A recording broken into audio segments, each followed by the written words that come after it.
warahmatullahi wabarakatuh. Izinkan saya memperkenalkan diri. Nama saya Melika Sara dari kelas 11 IPA 3. Di sini saya akan menjelaskan pembelajaran yang berjudul tentang integrasi sosial.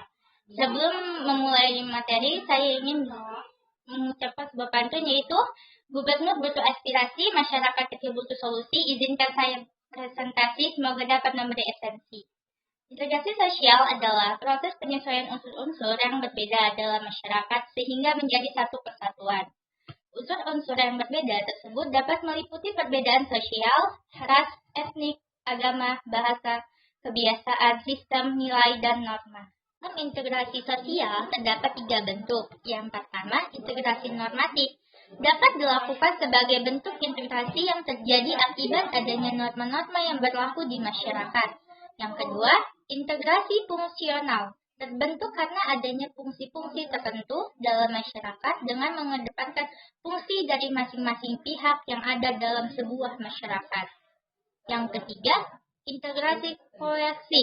Integrasi yang terbentuk berdasarkan kekuasaan yang dimiliki penguasa.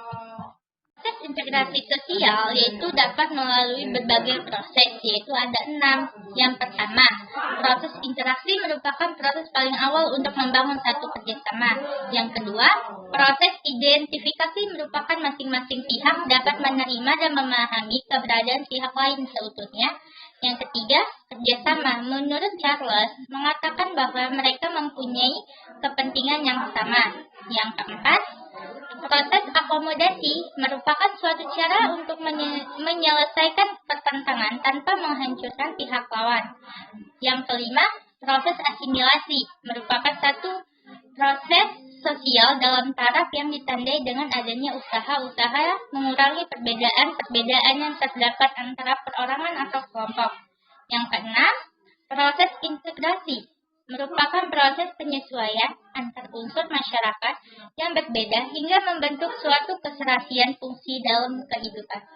Karena mempengaruhi proses integrasi sosial ada 5. Yang pertama, tercapai suatu konsensus mengenai nilai-nilai dan norma-norma sosial. Yang kedua, norma-norma yang berlaku konsisten dan tidak berubah. Yang ketiga, tujuan bersama yang hendak dicapai. Yang keempat, anggota masyarakatnya merasa saling bergantung dalam mengisi kebutuhannya. Yang kelima, dilatar belakangi oleh adanya konflik dalam satu kelompok. Kesimpulan integrasi sosial yaitu proses yang dinamis dan terstruktur di mana semua anggota masyarakat berpartisipasi dalam dialog dan kesepakatan untuk mencapai dan memelihara hubungan sosial yang damai. Upaya untuk memperbaiki kondisi disintegrasi dan pengucilan sosial, fragmentasi, dan polarisasi sosial dengan jalan memperluas dan memperkuat kondisi hubungan sosial yang damai, berkeadilan, kolaboratif, dan kohesif.